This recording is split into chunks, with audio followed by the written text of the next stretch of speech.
What's up, y'all? Kelly Clarkson with Wayfair. My favorite thing about the holidays? Decking out my whole house. It's not a competition, but if it was, well, I'd win the season with Wayfair. Outdoor inflatable Santa? Got it on Wayfair. Trees, lights, and ornaments? Wayfair. Hosting must-haves like dining sets, beds, sheets, and towels? Wayfair. For everything in your style delivered with fast and free shipping, visit wayfair.com or the Wayfair app to win the season. But again, it's not a competition. Wayfair, every style, every home. Disney Plus wants to know, are you ready? For Marvel Studios' Thunderbolts, The New Avengers, now streaming on Disney Plus. Let's do this. One of the best Marvel movies of all time is now streaming on Disney Plus. Hey, you weren't listening to me. I said Thunderbolts, The New Avengers is now streaming on Disney Plus. Meet the New Avengers. That's cool name. Marvel Studios' Thunderbolts, The New Avengers, rated PG-13, now streaming on, you guessed it, Disney Plus. Unfiltered discussions, unexpected guests. No topic is off limits, from sex and relationships to the human condition, personal anxieties, and so much more. The only talk show of its kind in the world. This is The Last Show with David Cooper. Hello and welcome. We're going to have a lot of interesting guests on tonight's show, and you'll learn a few things. Here are some of them. Low libidos, big feelings. What happens when desire really disappears? In 10 minutes' time, we'll dive into how couples can reconnect when the spark in the bedroom goes dim. Then, consider this. A surgeon needs to operate on you. What kind of thinker do you want performing the surgery? Someone who thinks with their gut, or someone who thinks more slowly and carefully? Halfway through the hour, you'll learn how research shows you'd probably prefer a slow thinker, but that bias might be misplaced. For example, are slow thinkers better than fast thinkers? It's an interesting topic, and we'll cover it later in the show, but for now, we better dive in. But things are about to get solemn, serious. We're about to discuss grief and loss. And we're here to discuss this with foreign correspondent Tony Five. And it's not just grief. It's the unexpected ways that you can feel it in your body. It's the unexpected ways that grief doesn't follow the script you've been told. Tony Five has sadly recently lost a friend suddenly. Tony, welcome to the show. Hello, dear boy. How are you, David? You doing well? I am doing well, and I know if I ask you how you're doing, you'll just say well, because that's very British of you, but things are going kind of rough for you right now. It is. So having just come back from a wonderful trip with you, Saturday morning, I have a great colleague, and we always take the mick, which is obviously just jovial. We speak nearly all the time, you know, like even when I was in the States, in New York, we shared pictures. And this guy, David, you wouldn't believe it. He has had the worst 2 years. He's lost his mum, his dad, his beloved dog. He had 2 forms of cancer that he had severe and very aggressive treatment for. And then he lost his mother-in-law. And on Saturday morning, I'd got back and I was going to tell him all about, you know, this wonderful trip. And he said, look, I'm staying in the Cotswolds, which I guess is like the version of the Hamptons, is it? You know, like a really nice area that you'd go for like a long weekend. And he was taking his beloved wife and he said, I can't wait. I'm going to have 5 days in the Cotswolds. I'm away from work. I'm so looking forward to it. And this was Saturday morning. And we had arranged to go for dinner this week, you know, pre-Christmas type thing. And yesterday morning, I received a call from his sister-in-law saying that he'd passed absolutely suddenly, heart attack on Sunday morning. So not even 24 hours after I'd spoken to this guy, and he was full of life and full of energy and like he's no more. And I'm finding it very difficult just to process it. And I'd always thought we had a conversation that grief, obviously it's very natural. Every single person listening has experienced it. Every single person. And there's no person listening that won't experience it. And I think I always imagined it was something that was sort of psychological. You know, you feel the pain, you feel the hurt, but it's in your brain, right? It's going. But I've felt such visceral, physiological responses to this. I've been throwing up. I've not been sleeping. I've been shaking for the last sort of day or two. And I've been looking into things, and absolutely, it's a thing. I didn't realise that. Yeah, first of all, I'm deeply sorry about what happened. My sincere condolences. I feel terrible. Grief is one of those things that can transform in new and different ways at different times in life.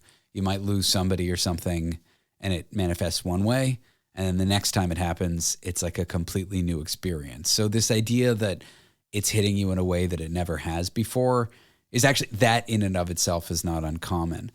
The physical effects of it, I don't really know what to say other than I've heard people talk about it. I've only experienced like the deep sadness, the crying at the funeral, the feelings of being without a person, like, oh, I can't call this individual. Oh, they would have been so happy to hear this news, but they're not there anymore.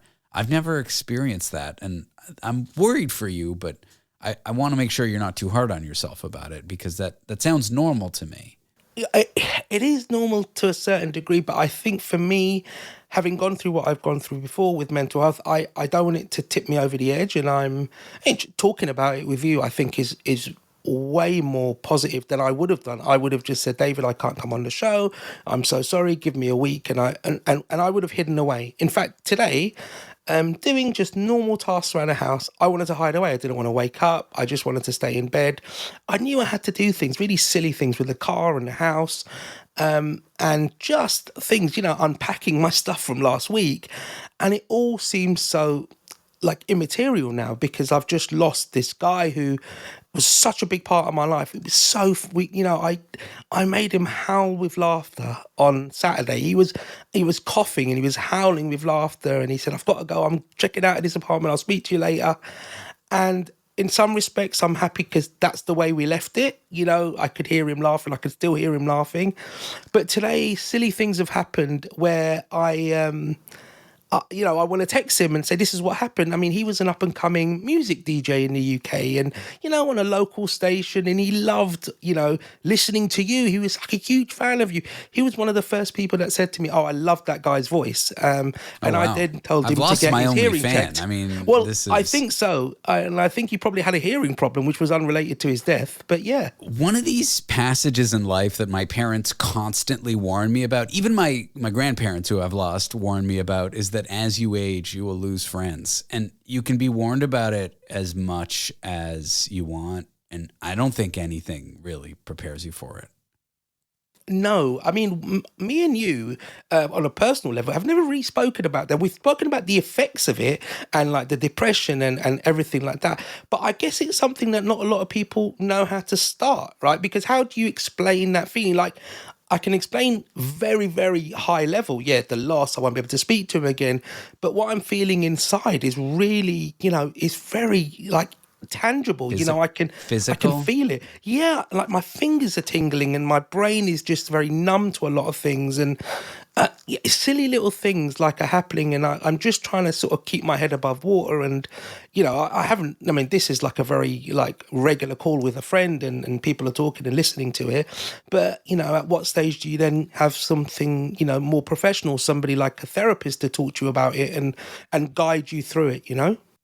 Well, I think that's important. For one, you should definitely be talking about this with your shrink. For two, the only loss I've ever had on a friend level, I've lost family members, aunts, uncles, grandparents, but on a deep best friend level, I suppose my divorce, but she's still alive. And so that form of grief is a weird one because the person's gone from your life. Yes. Like my ex-wife was that friend to me, and all of a sudden it's gone.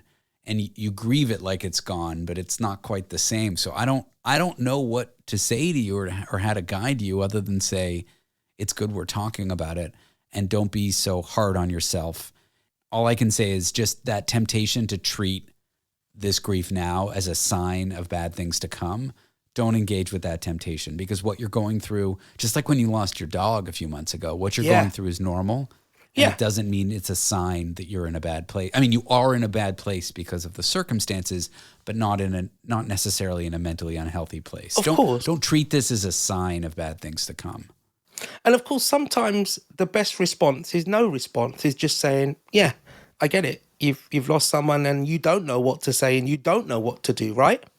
And feel your feelings. Like, don't shy away from them. go through it. The only way through a difficult situation is to blast through it. The only way to get around turbulent water is a river, the crossing is to swim through it. Tony, I appreciate you coming on the show. Here's what we're going to do. We're going to have a therapist on tomorrow on Therapy Thursdays on a Wednesday, and we're going to talk this through with a pro. We might even get an author of a paper that shows the physiological effects of grief, and we'll keep talking about this. And thank you for bringing it to the show. Fantastic. It'll be worth listening to, and it will help me and hopefully the listeners. Yeah, and that's what we have to look forward to, in a sense, those interviews later in the week. Tony Five is our foreign correspondent in London, England. Coming up next, when your partner's romantic desire suddenly drops, what do? Lean in, back off, panic quietly. After the break, a frank discussion of low libido and how couples can find their way back from it. Want to be part of the last show with David Cooper? Call us and join the conversation. 1-888-505-6644.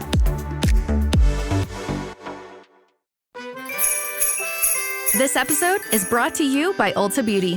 Holiday cheer is here, and Ulta Beauty has gifts for everyone on your list. Treat them to fan-favorite gift sets from Charlotte Tilbury and Peach and Lily. Go all out with timeless fragrances from YSL, Ariana Grande, and Carolina Herrera. And you can never go wrong with an Ulta Beauty gift card. Head to Ulta Beauty for gifts that make the holidays brighter and even more beautiful. Ulta Beauty. Gifting happens here. The Last Show with David Cooper, where we apply quantum mechanical psychoanalytical astrotherapy to your problems. If you are experiencing a dip in libido, decreased sexual desire in your relationship, what do? What do you do if it's your partner experiencing that? How do you support them? How do you work through it? That is what we're here to discuss with registered psychotherapist and founder of Kova Therapy, Kat Kova. Kat, welcome to the program. Hi, David. Great to be here. Low sexual desire. I think it's a lot more common than people think, and it happens at various life stages more common than people think. Why is this such a stigmatized topic, do you think? It's incredibly common, and I think it's stigmatized because we don't really learn how to talk about sex, or we have pressure to be sexually competent. And I think this is true for men, for women, for everybody. There's kind of a flex if you are like sexy all the time and having a lot of sex, locker room talk, all of that. I think that's why it's stigmatized. But pretty much everybody goes through this at some point in time, whether it's a change from week to week, or it's a longer term change. It's really, really common. And I think we should talk about it. I think we should too. And there's some gendered stereotypes there that aren't right. Like, that men always want sex, women don't. There have been times in my relationship with my partner where my libido's low, hers is high, vice versa. This is a common thing, and it happens to everybody. So walk me through what it means to have low libido. I know it's kind of a simple question, but there's got to be more to it than just, I don't want sex as much right now. Yeah, it's really interesting that you use the word libido, because the word libido comes from the Latin origin meaning life force. Oh. So if someone's experiencing low libido, it means that something energetically might be off for them. Maybe they're not feeling as passionate about work. Maybe they're experiencing stress and they're just worried about their survival. They're looking for work. They are going through a relationship challenge or an emotional or mental health challenge, something that saps them of their life force and sort of zest for life. So in a nutshell, low libido is just experiencing a dip in your desire, your sort of baseline desire. And this can happen across time. It can happen really suddenly. And knowing what the reason is often our first sort of place where we go as therapists to then be able to understand it and address it and try to find some support for the distress or for the actual frequency or for the thing that is distressing the person, which can vary from person to person. Knowing the reason for it, I think, requires talking about it. And I think that's the hardest first step for a lot of people, communicating about it, worrying their partner, if they somehow say what's going on rather than leaving it unsaid, will make things somehow worse. It'll be embarrassing. How can we talk about this, let's say, in the context of a relationship? Yeah, so we do have to talk about it. And one of the ways that I suggest to people is to really show genuine curiosity about the change that you may have noticed in your partner. So let's say you're the person whose partner is experiencing a change in their desire. You may want to approach them and say, hey, I noticed that we haven't been having sex as much as often as we typically do, or that you're less interested in sex. And I just want to know what's going on for you and if there's any way that I can support you.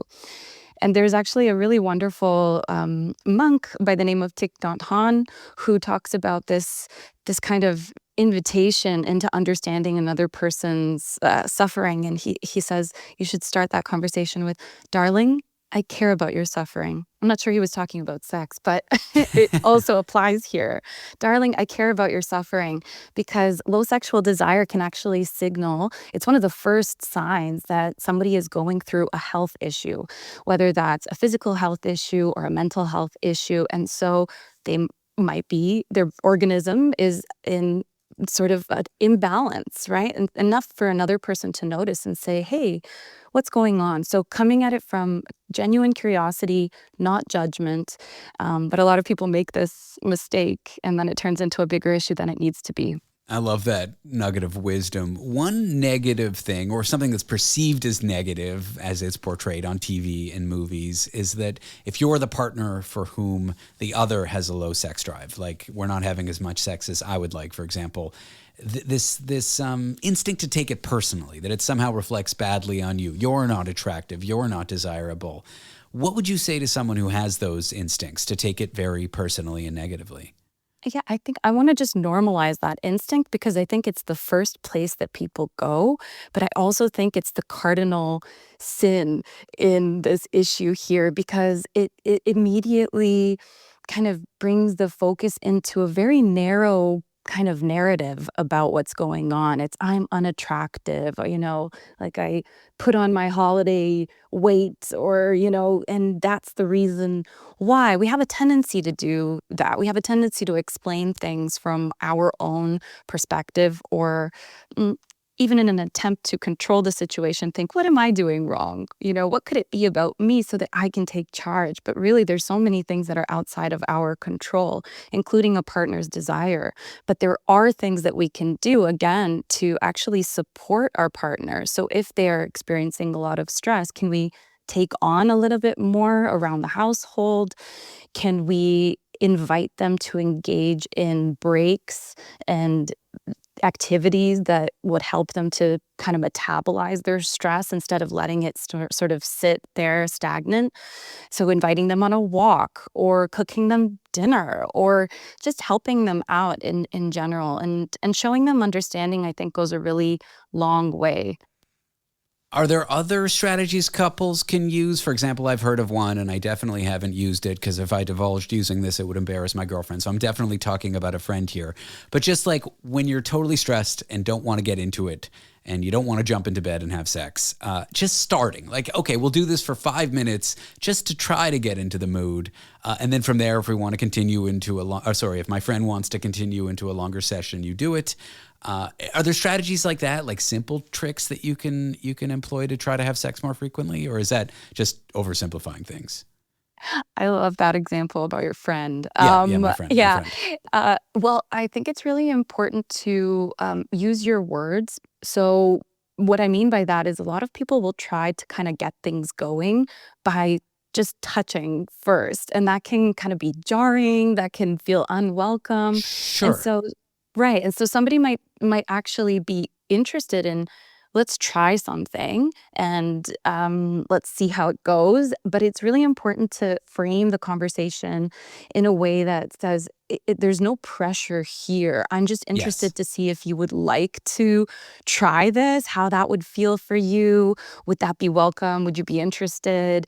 And to say if it doesn't go down the path that we want it to, we just stop. And is there like a way that I can pay attention to you to know that you're actually not feeling it and not into it? How would I know so I can respond to you? And we share that responsibility together, so that it's not just up to the person who's feeling probably a little bit, I don't know, probably a little bit like bad that they're, not responding to their partner's request or desire to be sexual with them, to say no, right? To disappoint.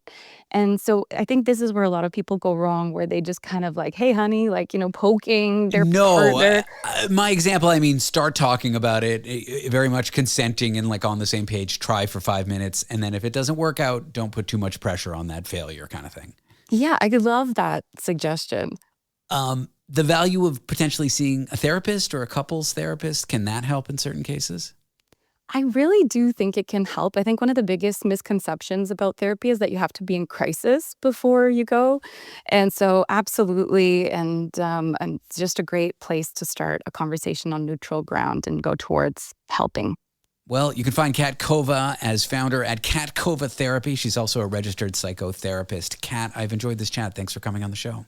Thank you so much. I enjoyed it too. After the break, a curious phenomenon. We praise people who think with their gut, but secretly trust slow thinkers more. When we come back, the science behind why taking your time with thinking makes you look smarter. Want to be part of the last show with David Cooper?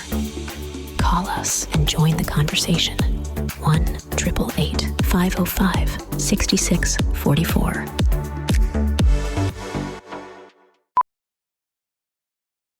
This message may be shocking to many millennials. If you are one, you might want to sit down. Right now, loads of people are searching the following on Depop: low-rise jeans, halter top, velour tracksuit, puka shell necklace, disc belt. You likely placed these in the dark of your closet in 2004, never to be seen again. But if you can find it in yourself to dust them off, there are a lot of people who will give you money for them. Sell on Depop, where taste recognizes taste.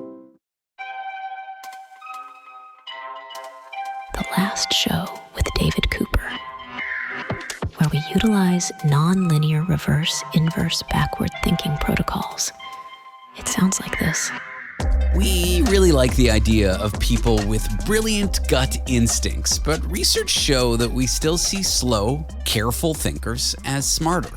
Even AI shares this bias. So let's unpack why deep thinking feels like better thinking here with someone who has studied this. He's a psychology researcher at the University of Paris in France. His name is Wim De Neys. Wim, welcome to the show. Hi, David. Thanks for the invite. So let's talk about different ways of thinking. Maybe start by telling me a little bit about intuitive thinking versus deliberative thinking. Yep. Intuitive thinking is usually what we do when we're following our gut feelings. So it's very fast and it's not charging our cognitive resources. It's not hard to follow your gut feeling. That's typically why we call it a gut feeling. And in psychology research, we often contrast that with deliberate thinking that is slower, requires time and a lot of effort. So when I ask you how much is 226 times 54, then you need to deliberate. You need to think really hard. Your gut feeling is not going to get you there. So these are two types of thinking that we've been looking at like in psychology research for like almost 50 years now. And how do people react to this kind of thinking when other people do it? Do they trust slow thinkers more? What do they think of fast thinkers? Yeah, that was a key question in the new study that we just published because we kind of know what intuitive and deliberate thinking is, how it works. But what we wanted to know is how do people actually trust these two types of reasoning when they're looking for advice? You're asking someone, you have to make, I don't know, like a medical decision or an investment decision. You're turning to an expert to ask for advice. What do you want the expert to do? Do you want the expert to go with his gut feeling, or do you want them to actually think it through and deliberate? And that is not so clear because in daily life, often like parents will tell us, like, if you have an important decision to make, then sit down and think it through. But at the same time, in the popular media, there's often these very iconic public figures such as Steve Jobs, who actually proud of himself of following his gut feeling when he had to make important decisions. So when he was thinking about the introduction of the iPhone, like he repeatedly on record stated that, I didn't think it through, I just followed my gut feeling. Albert Einstein famously said that all his key big insight, he got them through intuitive thinking, not by thinking hard.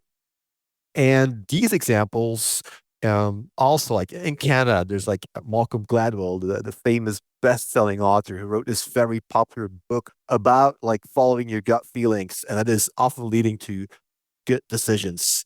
So what we wanted to know, so what are people going to do? Like if you're looking for advice, like what do you want other people to do? Do you want them to think it through or actually follow their gut feeling? And is this going to impact whether or not you trust this expert's advice, yes or no? And it's not so simple. I think in some cases we want someone who just really authoritatively has a hunch and acts on it. And then in other cases we want someone who really deliberates over it.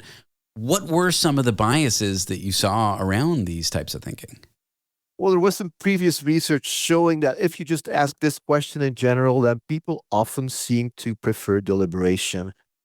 But this previous research just focused on, did it describe the person that you were turning and looking for advice to as an expert? And that is really key because in all these famous examples that are very popular, like in the popular media, Albert Einstein, Steve Jobs, the cases that Malcolm Gladwell talks about, these are all like very, very, very highly knowledgeable expert people. So it's really important in that case to factor that into the design of your study and make it clear that, hey, you're asking somebody for advice, but this is a person who's really, really good and very experienced at what he's doing. So in that case, you still want this person to actually think it through. Or, for example, with Steve Jobs, you really want to get to his gut insight. So what is it? So that's actually the question that we little surveys. We gave people little scenarios in which you were looking for advice, you're asking somebody, and it's being clearly laid out that this person is a top-notch expert who's very accurate. But in one case, we're describing this person as an intuitive decision maker. In the other case, we're describing this person as a very deliberate thinker. And then we're just contrasting, we're asking people how smart you think that this person is. How likely is it that you would follow his advice? How good is this person at reasoning? Just to see how people actually contrast those two types of thinking in experts. Well, I'm chomping at the bit here. What did people end up saying? Which type of thinking did they say they preferred? Very clearly, people want the deliberate thinker. So even though we tend to, look up to intuitive decision makers such as Steve Jobs, when it's actually concerning important, complex decisions, if you're turning to an expert, you want that expert to think it through, not to follow his gut instinct. Enter ChatGPT and other LLMs. How did that factor into your research? Did you ask these LLMs what they thought of this scenario as well? Yeah, that's something in psychology research that we started to do quite frequently recently. We're just asking the same scenarios, the same surveys that we're giving to our human participants. We're also presenting them to ChatGPT. Why? Because these models have been exposed to probably all the texts that have been written, the whole internet. So if typically there's certain associations that we're making when we're referring to deliberate thinking versus intuitive thinking, it's likely that ChatGPT and other LLMs, large language models, they've picked up on this. So if we actually give them the same questions to ChatGPT and ask him, do you prefer the intuitive deliberate maker or decision maker or the intuitive one, then we can actually see how, in general, like in human literature, typically is intuition associated with more positive associations, connotations, or more negative ones. And what we found is that ChatGPT shows the exact same preferences as human participants. I suppose that's not surprising. If this bias towards slow thinkers exists in us, it's likely to exist in our literature, and that's what these models are trained on. Exactly. And that's why we use those models to actually see, in general, in that's called human literature, in the media, is this typically being associated with something that is good or bad? Interesting. takeaways here professionally. Suppose I work in a big office. Maybe I'm in finance or in engineering or something. How could I use this to try to come off better to my coworkers? Might I deliberate over my decisions I make at work and think for a long time and present my decisions as such? Well, exactly. So this is something, it's valuable insight, but it's also easy to game it, because if you know that people actually prefer deliberation, then it's actually very easy to mislead people, because we know that people have this preference for deliberation. We tend to associate deliberation with long and hard thinking. So if you make a decision appear as one that has been generated by long, deliberate thinking, people will have more trust in it. And in a way, that's already something I think, I don't have any evidence, that, for example, ChatGPT and OpenAI have already picked up on, because in the latest models that you can use, the reasoner models, it's actually telling you, well, I'm thinking. It's not like giving this response right away. It's taking some time, and I actually think more time than it actually might need. But it might be that these engineers have figured out, well, actually people prefer deliberation. They'll have more trust in the advice that's generated if it's generated through deliberate thinking. Or there's just constrained resources, like there's not enough computing power, so your request gets queued. It's not actually doing anything, but it tells you thinking, and now you think the model is very smart. That bias could exist. Yeah, exactly. Is this a bias worth fighting? Like, should we, or is it just okay that it exists and it's just interesting that it exists? I think it's something like we have to keep in mind, but it's also like it's easy to game, but once you know, then it's also very easy to be aware of, hey, let's actually double check whether this machine or this person that I'm interacting with is actually deliberating. Well, Wim, you've given me something to think about, and think about for a long time, not think about quickly. Thank you for being on the show. Thanks. Wim De Neys is a psychology researcher at the University of Paris. Coming up, if you've ditched organized religion, but still believe in karma, spirituality, you might be onto something. New research says mystical beliefs, spiritual beliefs, anything without organized religion could still boost your life's meaning, even for skeptics like myself. So why does believing in a vague higher power end up creating a life with meaning for you? We'll tell you in a minute. Want to be part of the last show with David Cooper? Call us and join the conversation. 1-888-505-6644. Marshall's buyers are hustling hard to get amazing new gifts into stores, right up to the last minute.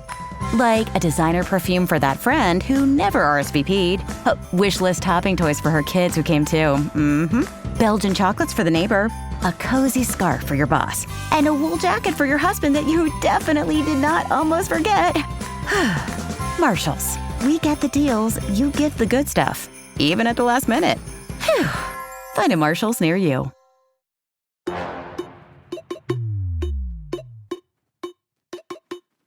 We work hard to strike the right amount of intelligence and ignorance. The last show with David Cooper. As more and more people drift from organized religion, many still hold mystical beliefs. You might hear someone tell you that they're spiritual, but not religious. Well, a new study on this group of people shows that ideas like a cosmic order or a universal connectedness might even give your life meaning. I'm here with psychology professor at Brunel University of London, Dr. Aiyana Willard, who has studied this. Aiyana, welcome to the show. Hi, thanks. Nice to be here. This is such a fascinating group of people, the people that identify as spiritual but not religious. What got you interested in them in the first place? Well, I'm very interested in cultural change and how belief systems change with culture. So that's sort of the origin of the interest in this group. But also they're a very large group. Spiritual but not religious can, depending on where you get your estimates, are up to a third of the population in most Western countries. It's a huge group of people, and it seems to be a reaction to cultural change. So how people are finding religion these days versus secular culture. It's sort of the split brings people to kind of these more alternative belief systems. So they don't want to be part of the institutions of religion. They find reasons to reject that, or they just didn't grow up and they just don't feel very I don't know, supported by religion. They're not really interested in religion, but they are still interested in this kind of the general sense that there's something out there, or that there's a purpose and meaning to life, or that there are, magic is real, or that the different types of spirits exist in the world. Now, is there ways to categorize this group? Like, I'm sort of hearing one group would be the more moving away from organized religion, but the other, like, just moving towards spirituality. Are there ways to categorize these people, or is it really just a broad definition? It's a broad definition. And within that group, there are, 1,000 little subgroups of people who would identify as one thing or another, or not want to identify as anything at all. But broadly speaking, in contemporary society, we see a lot of people who leave religion to become spiritual. So they leave religion, but they don't want to give their beliefs up. That's particularly true in places like the US, where most people grew up religious. But if you look at places like the UK or even Canada, there's a lot of people who were raised non-religiously, or their parents were very vaguely Christian or very vaguely religious in some sense or another, and they've drifted towards spirituality. It's become a huge part of our culture, and I don't think people really recognize it because things like yoga, karma, the concepts like manifestation are so baked into everyday language and culture now that we don't even recognize that that's a fairly recent change, and it's this push towards these kind of alternative spiritual concepts. So what sort of questions did you ask this group of people? What sort of assumptions did you go in with in your study? So for this study specifically, we were looking at meaning in life. And partly this is because there is a big gap between non-religious and religious people on a sense of meaning. And a sense of meaning has a really strong correlation with just well-being and your general happiness in life. So people who have a stronger sense of meaning, stronger sense of purpose tend to be happier, tend to have a better kind of sense of well-being about themselves. So we were interested in this difference, and we were interested in the fact that people who identify as not religious are not one uniform group. So we wanted to look at whether or not these spiritual people had the same gaps with religious people as the kind of atheist, non-believing, non-religious people do. People who don't believe in anything. Heathens like me, I Heathens suppose. like you. So the kind of the idea here was to split these groups because there's kind of two big theories of where this meaning come from. So one is this idea of social support. So religions offer people a lot of social support. They come with kind of a community attached to them. But there's also the beliefs of religion and the kind of more spiritual beliefs within religion. So the kind of these ideas of these transcendental ideas, that there's something bigger than oneself, that there's something more. And so we wanted to kind of split those two things. And the spiritual but not religious category lets us do that nicely because they tend to not have the same communities as religion, but they have these beliefs. And so we looked at where meaning was coming from for these different groups. Was the assumption that meaning came from the community? Like, I don't know, for Christianity, the church, for Judaism, the synagogue, from Islam, the mosque, not the beliefs? Was the idea that meaning came from there? Part of why we did this is because there is a big debate in kind of the study of religion, the academic study of religion about this topic. So personally, from my own research and from other stuff I've done, I assumed that a big chunk of this was also coming from beliefs. There's definitely stuff coming from community, but we should see some effective belief. And so it was a bit of a contention within the broader literature whether or not this could be about beliefs or about community. And what we found is that it's about both, right? So the religious people in our group tended to have the highest meaning in life, followed by the spiritual but not religious, and then the non-religious. And the spiritual but not religious people were getting that from their beliefs, and the religious people were getting it from a sense of community and a sense of beliefs. Was there a greater amount for those who are spiritual but not religious versus those who are religious and a member of a religious community? In the sense of meaning? Or yes, did folks who went to synagogue every week have more meaning than those who just had the belief? So we did the study in the UK and in the US, and we found that in both groups that religious people did have more meaning than the spiritual but not religious, and that both the spiritual but not religious and religious people had more sense of meaning than the non-religious, the totally non-religious. Were there any types of mystical or spiritual beliefs that were predictive of meaning? Maybe karma, cosmic order, feeling like there's a connectedness to the universe. Did any particular spiritual beliefs give someone more meaning? So we didn't look at that quite so specifically in this study, but we do know that kind of these bigger the sense of being part of something bigger, the kind of sense of cosmic order. Those are generally where people find the sense of meaning. And it's not the case that non-religious people can't find this anywhere. So there's a lot of research on people finding it in science, or people finding it in the process of intellectual discovery, or these sorts of things. It's nicely packaged within religion. There's the part of religious belief is to kind of bring meaning to people. So if mystical beliefs are linked to feeling more meaning, what's your take on people, I guess, like me, who, I would say I'm pretty fulfilled without them. Are we outliers, or in general, if we have no spiritual beliefs, we're in general going to find life to have less meaning? So on average, you will find life to have less meaning. That doesn't necessarily speak to you specifically. You may have a great sense of meaning in your life that brings you, a lot of comfort, a lot of joy. But on average, the non-religious people tend to have less meaning and tend to feel less purpose in their lives. How would you recommend to someone who is not spiritual to pick up these beliefs? Is it I don't believe it's a choice, right? It's hard for me to accept things without evidence. Or would you not? Would you just say? Well, so I think there's quite a lot of research that does suggest that people find a lot of meaning in things like science, and a lot of scientists find a lot of meaning in science. So it is that similar sense of being part of something bigger than yourself. So political movements can have this similar feelings, the kind of putting yourself out into some group or into some belief system that you really support. It doesn't necessarily have to be religion. And the why. Why might a mystical or spiritual belief provide life more meaning? Is it because it just makes the universe feel like it has more order? Does it relieve anxieties about, why are we here? Where are we going? What happens after we die? What's the mechanism here? Or is it not well understood? Essentially all of those things, right? Those are essentially the mechanisms.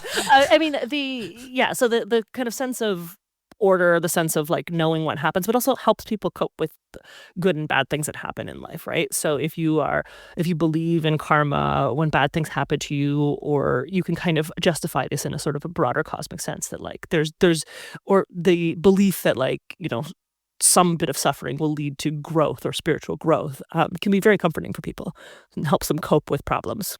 Aiyana, this has been a really interesting conversation. Thank you so much for coming on the show and sharing details of your research with me. Oh, you're so welcome.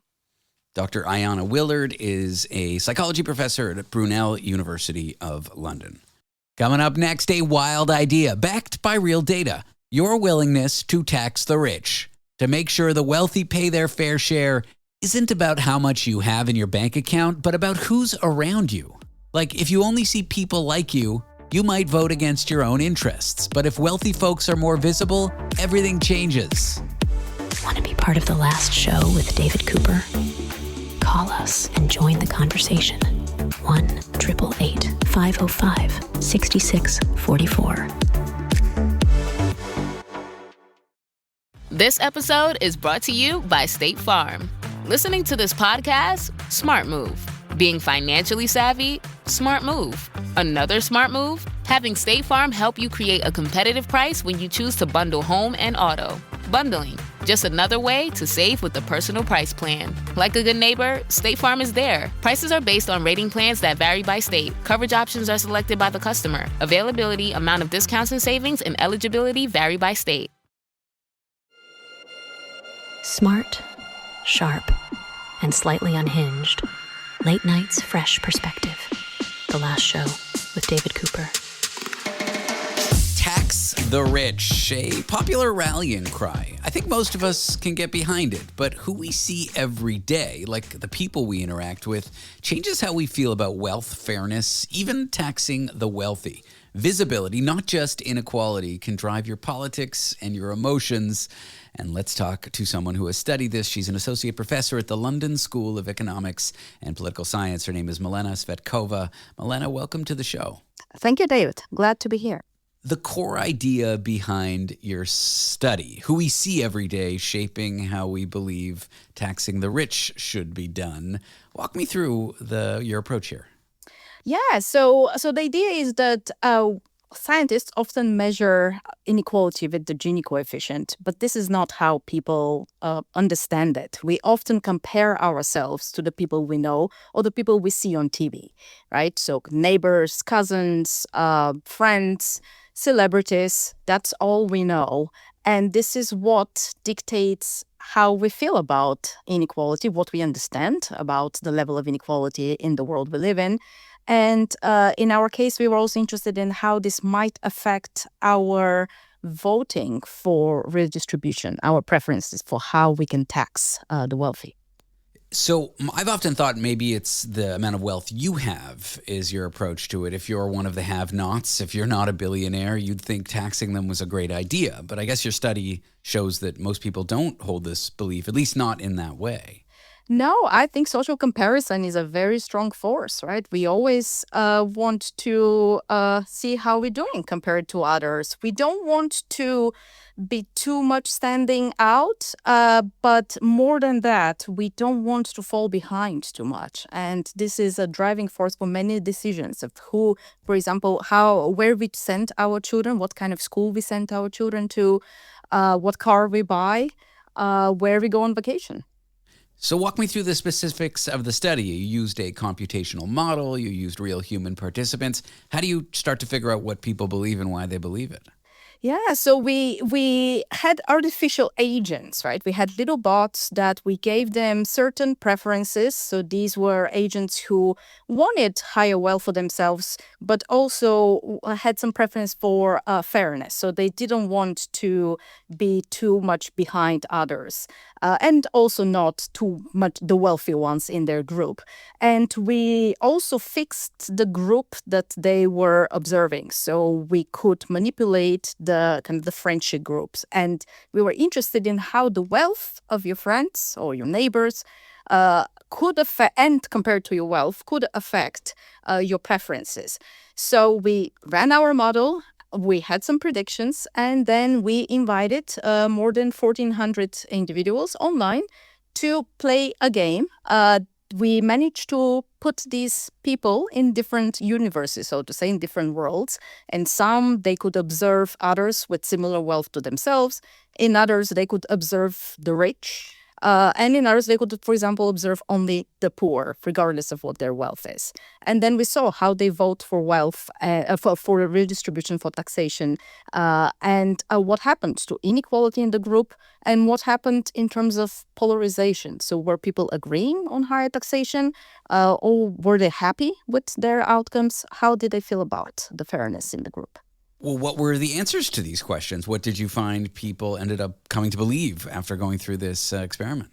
So we observed that the networks of individuals matters. So in one extreme, we have segregated networks where the wealthy hang out with the wealthy and the poor hang out with the poor. And in this case, the taxation that they choose is always low.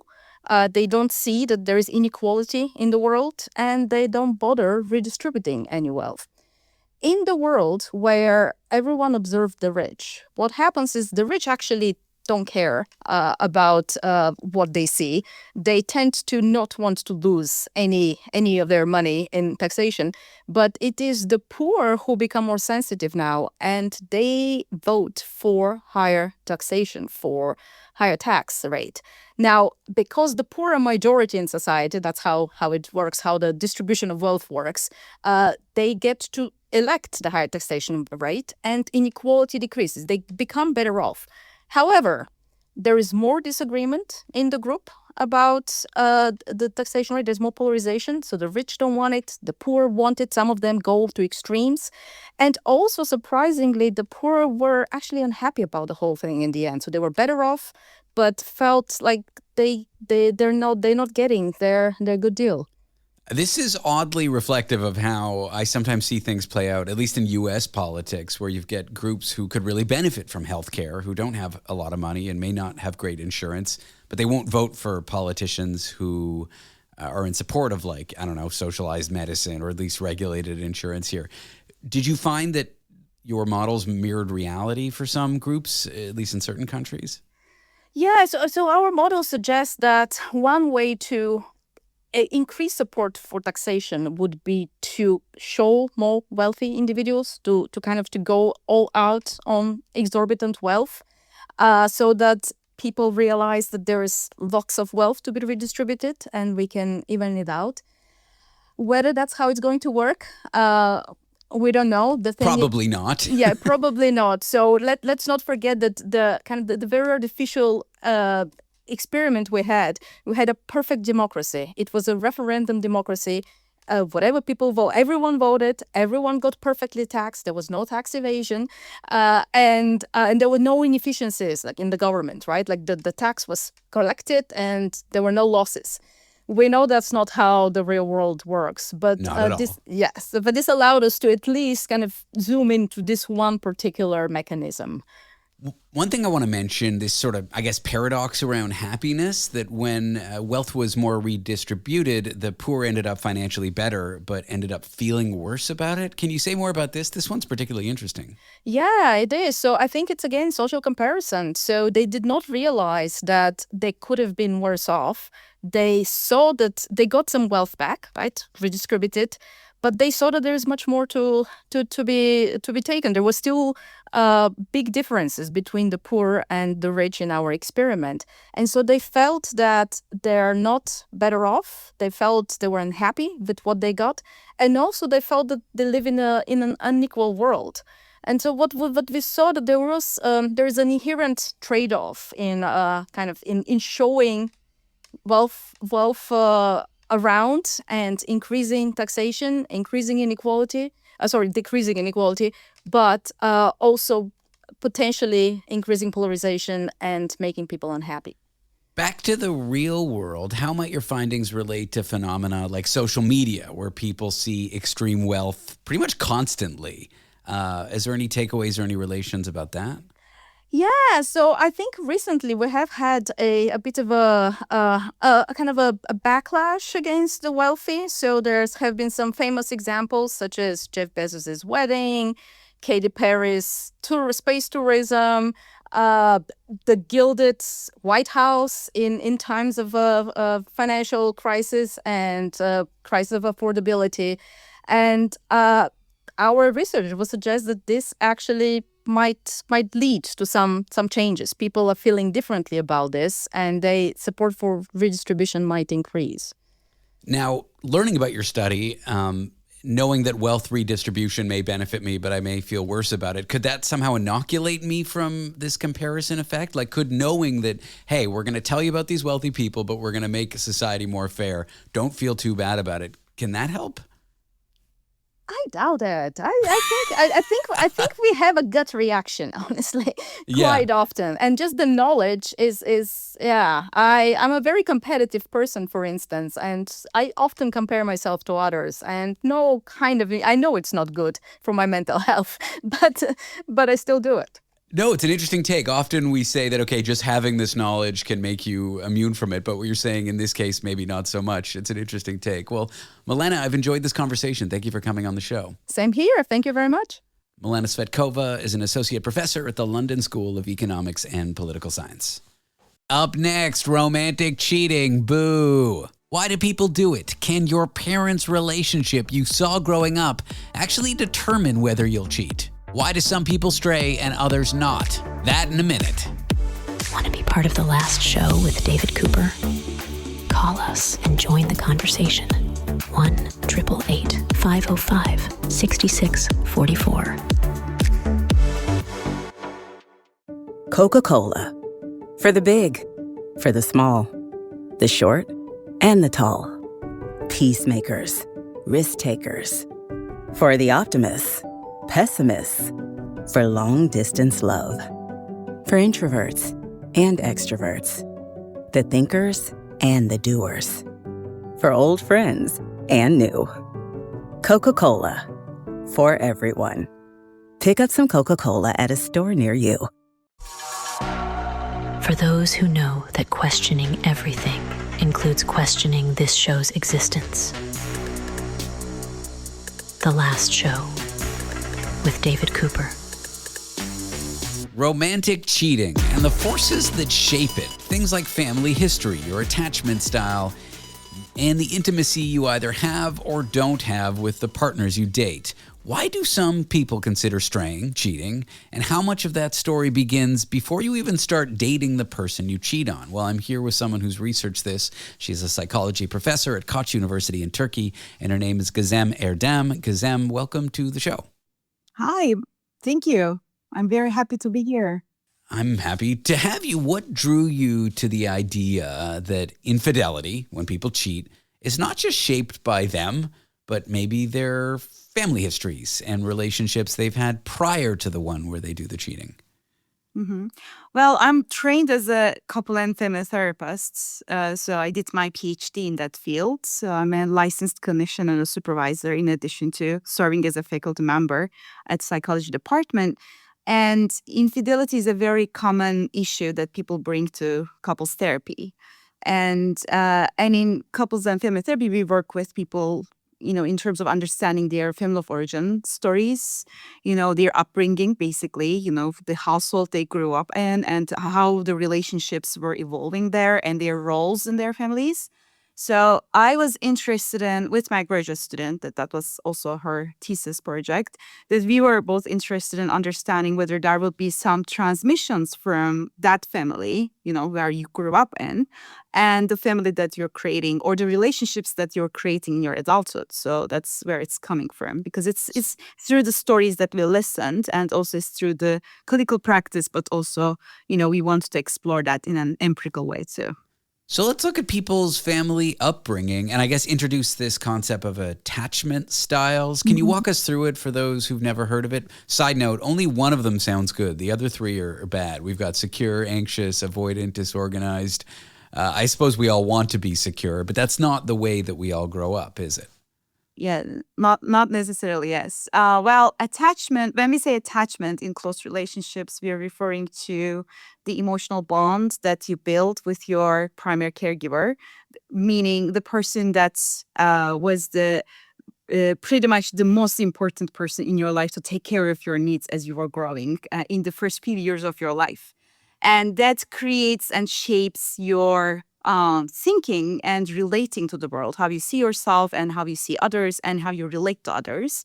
And in psychology, when we talk about attachment, we also refer to how it plays a role in romantic relationships later on in your adulthood. It's kind of creating almost like a template for you to approach relationships, whether or not you would be feeling like your partner is there for you, like you can rely on this person, you can open up to that person, whether or not you feel like you can be safe with this person and this person is available to meet your needs, versus you feel like you need to be on your own to meet your own needs, you cannot be opening up to them.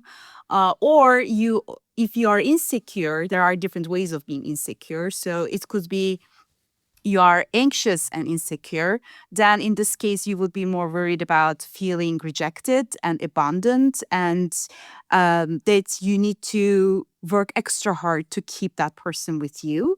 Versus if you are more like at the avoidant side, you would be more worried about keeping your independence as much as possible because commitment may feel like a threat to you. So in this case, that you would try to distance yourself to some extent when things get serious.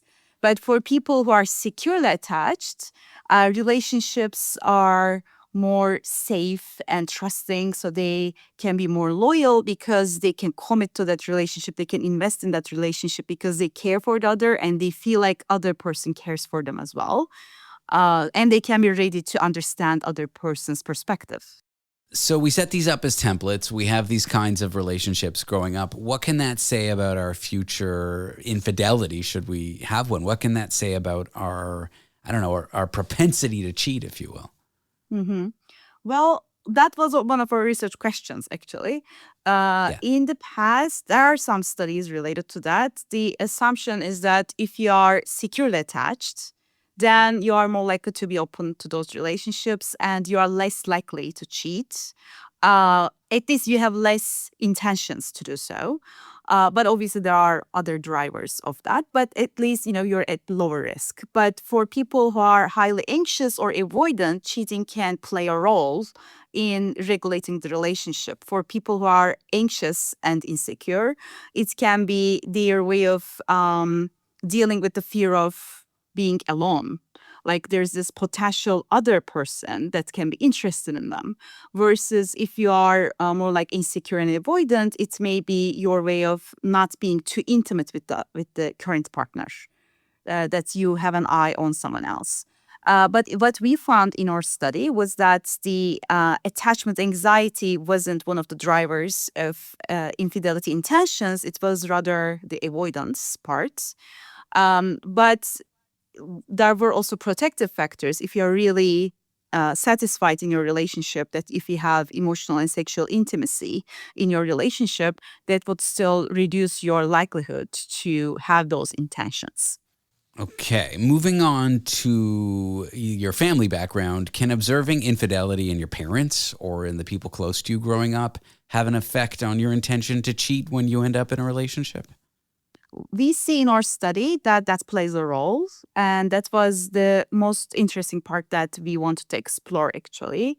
And we found that when people had one of their parents having an affair, we see that they were having higher intentions to cheat on their current partners. And it is interesting that in our sample, it was 50% of the sample that had at least one parent cheating. And they were more likely to think about cheating themselves, but they were not necessarily acting on it. They were just more inclined towards that. One interesting finding that I believe you had, and correct me if I'm wrong, a big predictor of infidelity intentions, a big predictor of whether someone will cheat is whether they have cheated before. Yeah. Why do you think past behavior is such a powerful signal for the future of cheating?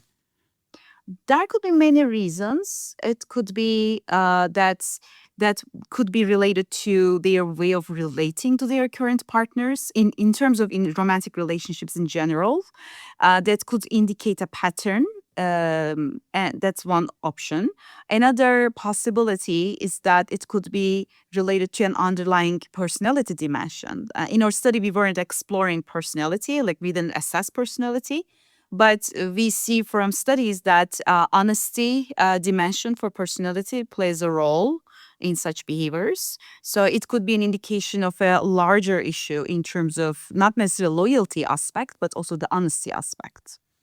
Given you've studied cheating, how our backgrounds contribute to it, do you have any recommendations for couples to have better outcomes and not have things end in an infidelity disaster?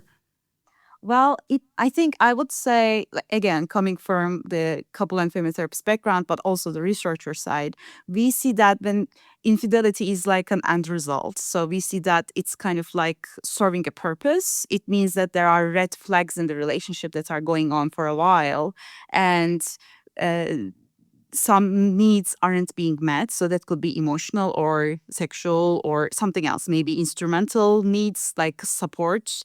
And so I would say that in order to prevent such cheating behaviors in committed relationships, it's important that you would pay attention to the needs of your partner, what they're telling you, and disclose your own needs to them as much as possible to have this honest conversation about how things are going for them.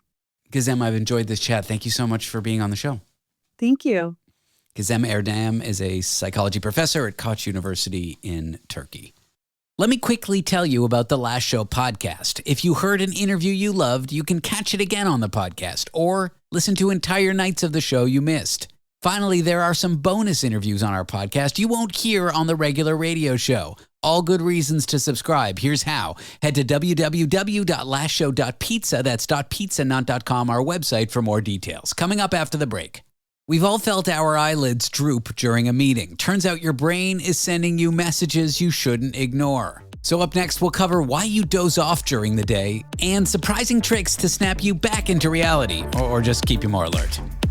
Want to be part of The Last Show with David Cooper? Call us and join the conversation. 1-888-505-6644. No matter what's on your plate or your mind this holiday season, the UPS Store wants to help. With our pack and ship guarantee, we're helping gifts arrive safely to guarantee more. They know me so well. Picture perfect gifts. We're helping guarantee more smiles with our pack and ship guarantee. If we pack it and ship it, we guarantee it. Your items arrive safe or your money back. Stop by your local The UPS store for holiday help, shipping holiday gifts. Visit theupsstore.com/guarantee for full details. Most locations are independently owned. Product, services, prices, and hours of operation may vary. See Center for details. Prepare to have your mind blown as we delve into the complexities of relationships, explore the cutting edge of science, and celebrate the bizarre and beautiful absurdity of the world around us. This is The Last Show with David Cooper. Struggling to stay awake in meetings? It's not just annoying, but a deeper look at why you're sleepy at work could give you a window in how finely tuned and maybe how easily disrupted your brain is. So why does alertness slip away at work, and how do you get it back? Well, that's what we're going to discuss here with sleep neurologist at Johns Hopkins Medicine, whose name is Dr. Rachel Salas. Rachel, welcome to the show. Hi, thanks for having me. Why is it so hard to stay awake in a meeting? I always find myself yawning during important work meetings, and I don't want to be doing it. You know, the fact is that most people just are not getting good quality sleep for one reason or another. Yeah, and so how would you define good quality sleep? Like if I'm in bed for 8 hours, but I got my phone buzzing every 15 minutes and I'm watching television, that might not be great sleep. It's not just the time, right? Yeah, no, it's not. I mean, ideally, a human should get somewhere between 7 to 9 hours of sleep. But the kicker is it really should be consistent. I think people get sometimes enough sleep, but they're too variable. So in other words, going to bed at 11, midnight, waking up at different times, that can definitely impact the quality of sleep. Even if you got 10 hours of sleep, you could still function like a sleep-deprived person. So what's happening, I guess, neurologically, but in simple terms, when we get those heavy eyelids, when we struggle to pay attention? Well, look, you know, when you're hungry or thirsty, your brain will give you signs, your body will. You'll get hunger pains, maybe your stomach will growl, but it can't force you to eat food or pop some water in front of you. But when your brain is sleepy, it'll make you sleep no matter what you're doing, whether you're driving, whether you're in a meeting. And sometimes if you're fully falling asleep, that's an indication that something may be going on. Like maybe perhaps you have an undiagnosed sleep disorder or you're sleep deprived chronically. Interesting. Well, you mentioned prioritizing sleep. I read an article where you were interviewed. It sounds simple. What do most people get wrong about prioritizing sleep? I think they think that just getting into bed is resting and sleeping, but a lot of times people are getting into bed, they're on their electronics, they're, thinking about things, getting stressed out. There's a lot of stress, and insomnia is the most common sleep disorder, and it is a bigger issue nowadays just with everything going on in the world.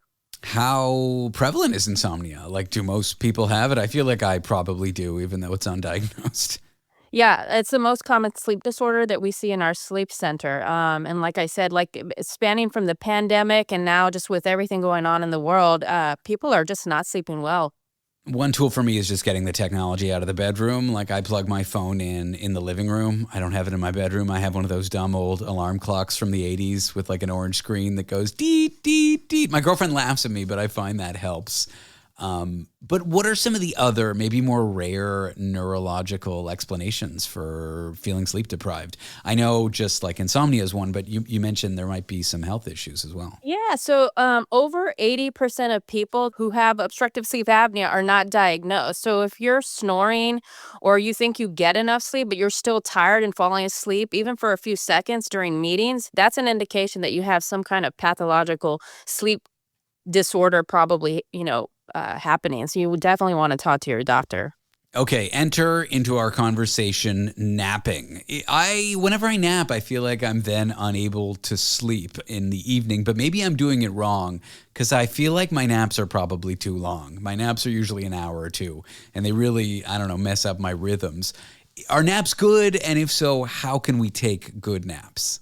Naps can be good, but there's a caveat, right? So if you're sleeping longer than really ideally 30, 45 minutes, then that's not anymore really a nap. It's a sleep period. Naps should be short, ideally 10 to 20 minutes, there and before 3 p.m. because otherwise you start interfering with another process important for sleep.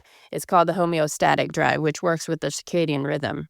So no naps and no coffee after 3 is what I'm hearing, although I added the coffee thing in there subtly. You didn't say it, but don't do things that will disrupt your sleep, like closer, like in the late afternoon, I guess. Exactly. I mean, if you're having problems, then you may be more sensitive to caffeine or sleeping too long or sleeping close to bedtime. I won't even eat dark chocolate before bed. I'm serious about this stuff.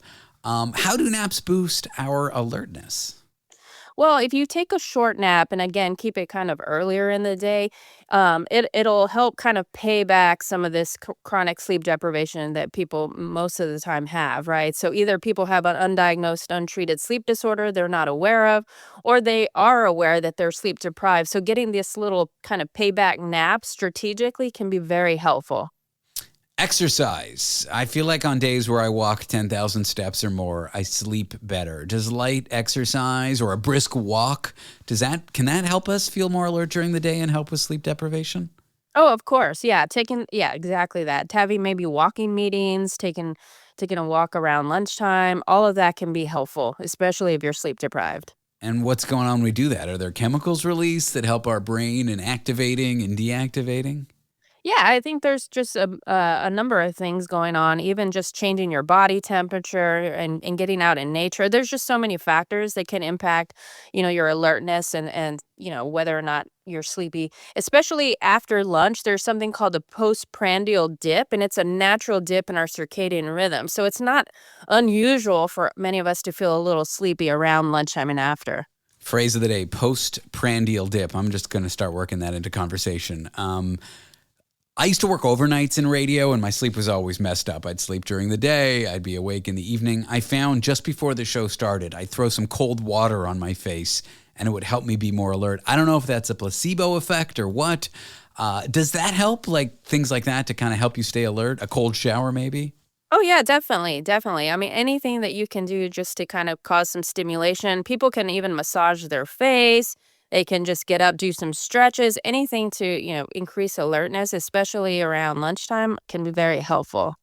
One of the things I don't like when friends just tell these narratives about themselves that they're bad at sleeping, they're bad at paying attention, because I used to be one of those people too, until I really worked at improving my sleep. What do you say to people who've just sort of given up and say, well, I'm just chronically tired all the time. I'm just bad at paying attention. I'm just never alert. Would you have them challenge their views and try to really focus on their sleep? Yeah, why be so negative? I feel like neuroplasticity exists and positive psychology. So if you're actively telling yourself, I'm always tired, I never can sleep well, I think people just start doing that. The brain believes what you tell it. So I do think there is an opportunity here to kind of shift people's mindset. And really there are things you can do. And the first step is, if you're that tired, it's really to talk to your doctor about it. Interesting. Now, poor sleep hygiene, any other tips there? I mentioned getting the phone out of the room. That's what I do. Getting rid of the blue light, not watching TV in bed. Are there any other tips? Yeah, I mean, I think living like Batman or Batwoman, right? Want to keep things kind of dark, cool, clean. Clutter can really facilitate anxiety and stress, especially right before bedtime. You mentioned like limiting electronics, but I think one of the key take-home things is two things. One is prioritizing your sleep, because only you can do that for yourself. But number two is be consistent, not only with your bedtime and waking time every day of the week, but be consistent with your meals, your exercise routine. That can really improve sleep for many people. Undiagnosed sleep apnea. That was something you mentioned earlier. Are there any signs we should be looking for? Because this is serious. This is something that if you have it, you should really talk to your doctor. Yeah, sleep apnea is the one sleep disorder that can kill you. If you're snoring, if you're overweight, if you have family relatives that have already been diagnosed with sleep apnea, these are all things that are increasing your risk. If you have other medical conditions like high blood pressure, diabetes, reflux is associated with sleep apnea. So if these are resonating, and I will say that men have a higher chance of having apnea, but women catch up once they start going through peri and postmenopause. So if these are things that are resonating with people, it's very likely you may have an undiagnosed sleep disorder like sleep apnea. Rachel, thanks for talking to me about sleep. I appreciate you coming on the show. Thanks for having me. Dr. Rachel Salas is a sleep neurologist at Johns Hopkins Medicine. After the break, what if you could hire someone to stand in line for you? No more waiting for sneakers. No more waiting for a seat at a high-profile celebrity trial. Why would you be doing that? Coming up next, meet the person who turned waiting into a full-on career, a professional line sitter. Want to be part of the last show with David Cooper? Call us and join the conversation. 1-888-505-6644.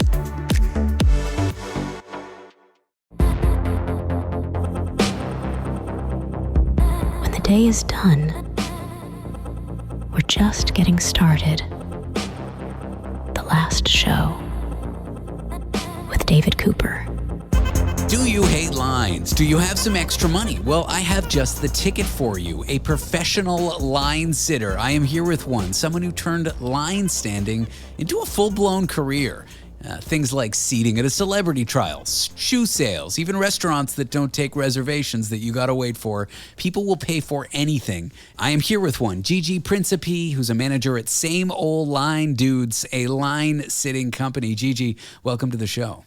Thank you so much for having me, David. So you are a professional line sitter, but this wasn't your first career. What drew you to this, I don't know, choice of jobs? So, funnily enough, everything that led up to this was everything just happened to fall into place for me. So, I'm an actress, and how it works is we go from one thing to another. Everything's also ever changing. I'm used to stuff like this. But after the pandemic, things were very, very hard and slower for me to come back from. I was a part of a show that ended up being the catalyst for how my life ended up changing. I had a castmate who said that this company that he was a part of was hiring for their B team, and he thought I'd be perfect for it. And lo and behold, I find myself at a Jimmy Choo's sample sale in November of 2023, and I have never looked back since. I live in downtown Manhattan, so I see these lines for what I imagine are things like sample sales around the block, and I think to myself, I would never wait in that. I don't like cosmetics or shirts or whatever that much. But I suppose I could pay someone to do it.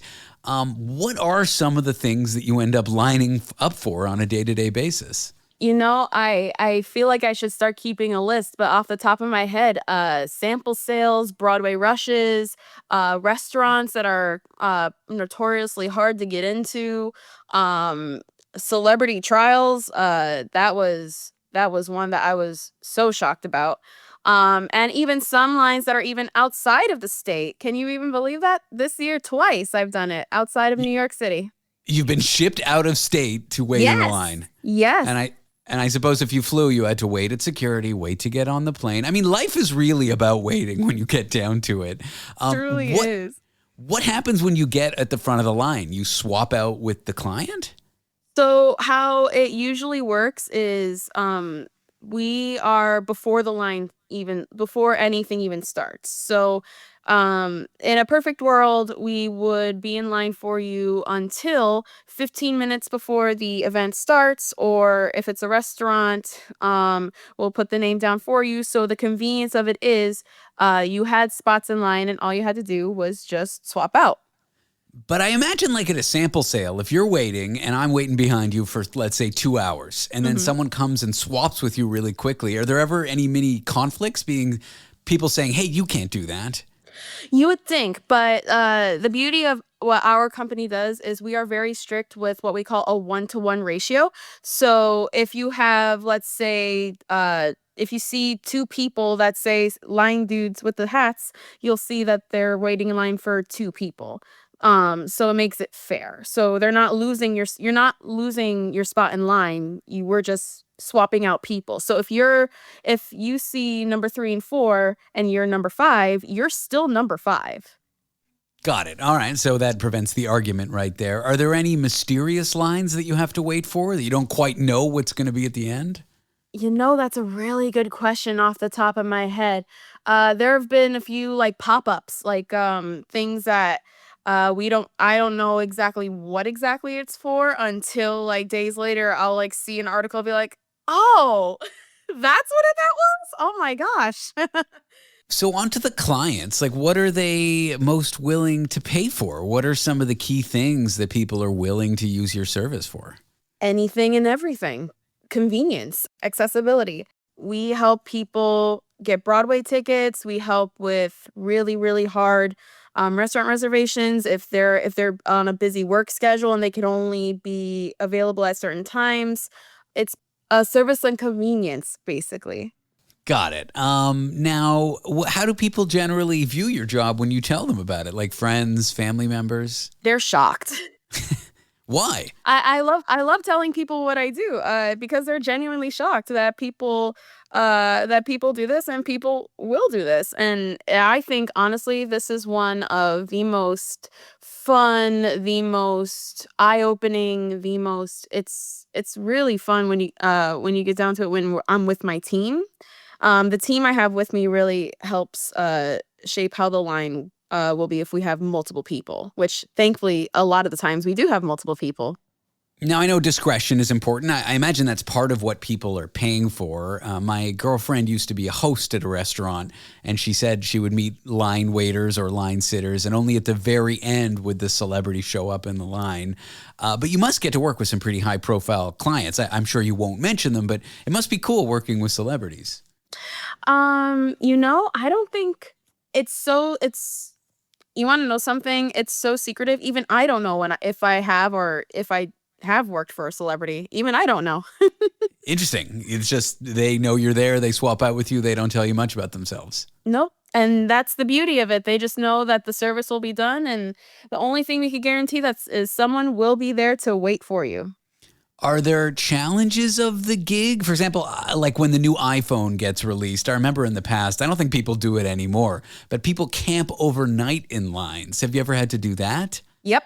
My personal longest wait in line was 18 hours non-consecutively. I had a little break in between, but consistency, my longest line was 14 hours. Wow. And can I ask what it's for, or that's confidential? I believe it was a sample sale. I don't remember which one. But I have a weather tent. I have it's called a weather pod, and it's great for rain, but funnily enough, it is even better for the wind. Oh, well, I guess that's good to know for the next sample sale I head to. Has working as a line sitter affected how you view people's desire for convenience and maybe what people are willing to spend their money on? Yeah, I would say it has being on both sides of it, because I'm someone who went from being on our B team. We have two teams: our main team, our A team, and then our temp teams is our B team. And I went from the B team to the A team to now I worked my way up towards management. Seeing like every part of it now, getting to book the clients, book the sitter, manage that. Everything that I see, all of it coming together, I'm like, oh, okay, I understand why. I have passions myself. It's the question of what are you willing to pay for the convenience of, and what kind of like passions. Like there are a lot of our customers are fashionistas, a lot of our customers are Broadway fans, a lot of our customers are foodies. Like they are passionate about what they do and what they like, and I respect that passion truly. Any advice to someone who's thinking giving a career go at being a line sitter or any sort of weird side hustle like yours? The cold will get you. That's great advice. I don't care. I'm from Chicago. The cold will get you. Well, Gigi Principe is a manager at Same Old Line Dudes, a line sitting company. Gigi, I've enjoyed having you on the show and talking about your career. Thank you so much, David. I really do appreciate it. That is our show. Thank you so much for tuning in. Don't forget, we take science questions. We'll be answering them tomorrow night. Unsolicited science questions. Actually, I am soliciting them now. No thing to ask too stupid. In fact, the stupider the better. All you have to do is call our show's phone number and record a voicemail asking that question. The number is 1-888-505-6644. That's 1-888-505-6644. Again, no question too dumb. For example, did Newton discover gravity through apples, or did apples discover Newton through Wow, that is too dumb a question. The number 1-888-505-6644. I am David Cooper, and we'll answer your questions tomorrow night on The Last Show. And Doug. Here we have the Limu Emu in its natural habitat, helping people customize their car insurance and save hundreds with Liberty Mutual.